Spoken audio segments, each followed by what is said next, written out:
Assalamualaikum sahabat, Ensiklopedia Islam kembali menyajikan informasi Islami kepada kalian. Semoga ini bisa menjadi renungan kita semua untuk terus meningkatkan ketakwaan kita kepada Allah Subhanahu wa Ta'ala. Silahkan besarkan volume Anda dan selamat menonton.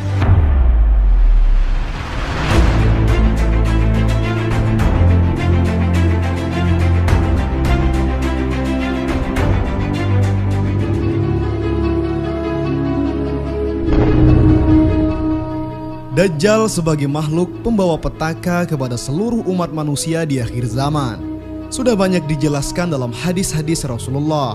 Salah satu hadis yang menerangkan itu adalah sebagai berikut. Tidaklah diutus seorang nabi, melainkan dia mengingatkan kaumnya tentang si buta sebelah sang pendusta. Ketahuilah, Dajjal itu buta sebelah dan Tuhan kalian tidak buta sebelah. Di antara dua matanya tertulis kafir. Hadis riwayat Bukhari.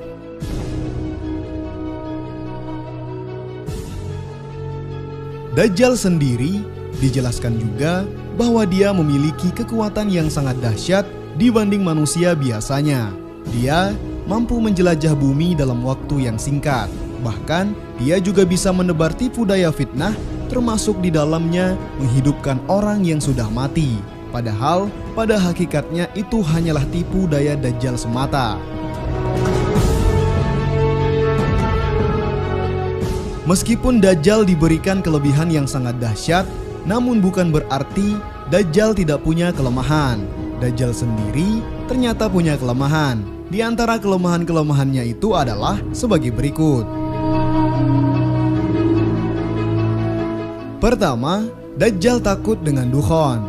Ketika dukhon terjadi, meteor akan jatuh ke bumi sehingga menyebabkan ledakan yang sangat dahsyat. Debu-debu pun akan berterbangan membentuk asap yang gelap dan sangat tebal.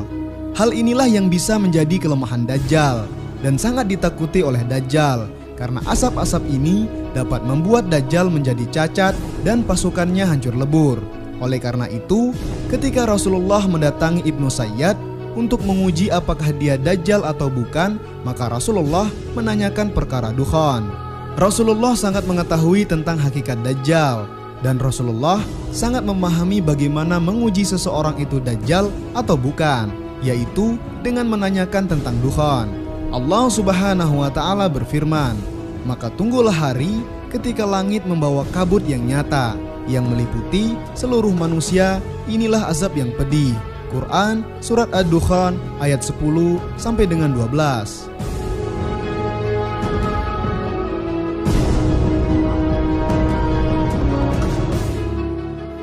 Kedua, Dajjal tidak sanggup membunuh orang mukmin yang taat dan pemberani untuk kedua kalinya. Ketika kemunculannya, Dajjal akan melakukan segala bentuk kejahatan. Salah satunya adalah dengan cara membunuh kaum muslimin yang tidak mempercayai bahwa dirinya adalah Tuhan.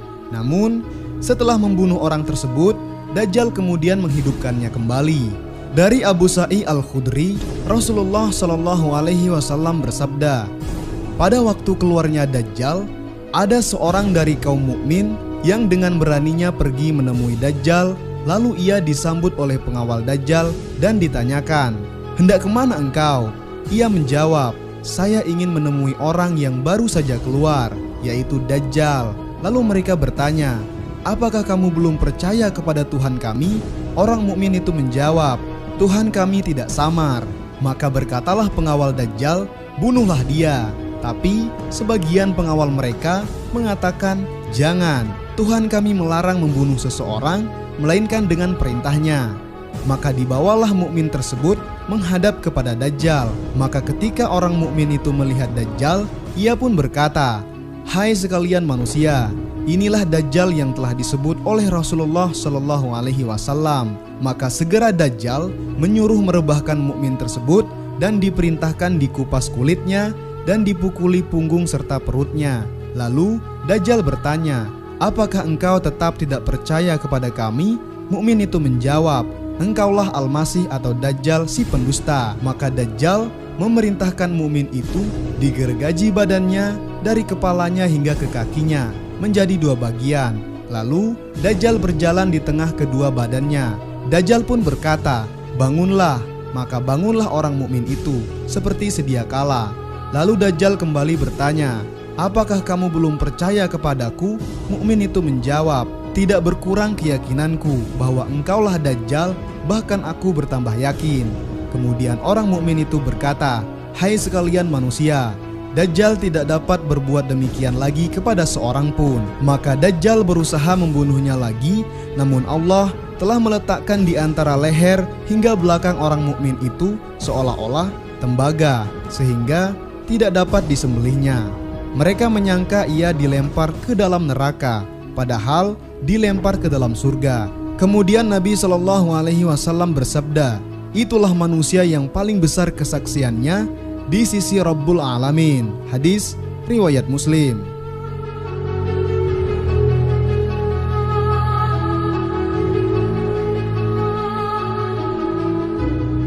Ketiga, Dajjal tidak akan mampu melawan Nabi Isa alaihissalam. Kelak di hari kiamat akan terjadi pertempuran besar melawan Dajjal. Ialah Nabi Isa yang ditakdirkan melawan dan membunuhnya. Saat ini Nabi Isa alaihissalam berada di langit dan akan turun saat hari pertempuran itu tiba. Di hari itu Nabi Isa akan turun di kota Damaskus, tepatnya turun di sisi Menara Putih, sebelah timur ibu kota Suriah. Ketika turun, kedua tangan Nabi Isa berada di antara sayap-sayap dua malaikat. Jika Nabi Isa menundukkan kepalanya, maka akan keluar tetes air darinya.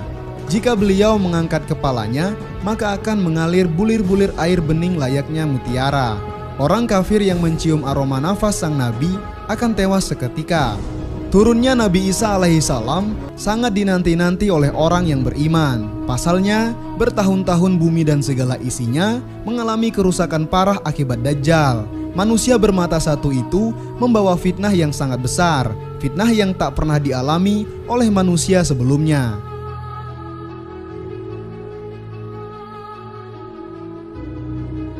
Dajjal membawa api dan air, namun manusia melihat api sebagai air dan air sebagai api. Ia melintasi banyak negeri dan tak ada negeri yang selamat dari fitnahnya. Hanya dua kota yang selamat dari Dajjal, yakni Mekah dan Madinah, karena kedua kota suci tersebut dibentengi oleh para malaikat. Dajjal melintasi setiap penjuru negeri. Ia bergerak sangat cepat layaknya hembusan angin. Manusia yang mengikuti Dajjal akan aman karena Dajjal menyuruh bumi mengeluarkan tanaman dan menyuruh langit untuk menurunkan hujan. Tak ada yang bisa dilakukan langit dan bumi kecuali menurutinya. Sementara manusia beriman yang menolak menjadi pengikut Dajjal akan berakhir sengsara. Dajjal akan membuat negeri mereka kering hingga mereka tak memiliki harta sedikit pun. Mereka sekarat karena kelaparan dan kehausan. Fitnah itu dialami penduduk bumi selama 40 hari 40 malam. Namun, terdapat hitungan hari yang berbeda dari biasanya. Ada satu hari yang lamanya seperti 1 tahun, sehari lain lamanya seperti 1 bulan, dan satu hari lagi lamanya seperti 1 pekan. Adapun hari-hari lainnya berjalan seperti biasa selama 24 jam. Tak ada satu hari pun yang dilewati kaum beriman kecuali kesengsaraan. Karena itulah, turunnya Nabi Isa alaihissalam menjadi momen yang ditunggu-tunggu oleh orang-orang beriman. Beliaulah sang juru selamat yang sangat diharapkan kehadirannya. Telah tercatat dalam takdir bahwasanya tak ada yang mampu mengalahkan Dajjal kecuali Nabi Isa alaihissalam. Ketika turun ke bumi, Nabi Isa pun berkumpul dengan para mukminin. Beliau melakukan sholat bersama orang-orang mukmin dan Imam Mahdi. Putra Maryam kemudian memulai pengajarannya. Dajjal kabur melarikan diri karena tahu ajalnya telah ada di depan mata. Nabi Isa pun berhasil menangkap Dajjal di kawasan Bablut di Palestina. Beliau pun segera membunuh Dajjal, si penyebar fitnah dan kerusakan itu. Begitu melihat Isa, si Dajjal meleleh hancur bagaikan garam yang mencair. Sekiranya ia membiarkannya, sudah tentu musuh Allah itu hancur meleleh. Namun Allah membunuhnya melalui perantara tangan Nabi Isa alaihissalam. Sehingga Nabi Isa menunjukkan kepada kaum muslimin darah Dajjal yang masih segar menempel di ujung tombaknya. Kematian Dajjal menjadi kabar gembira yang luar biasa. Tewasnya Dajjal melahirkan keamanan dan kesejahteraan di muka bumi.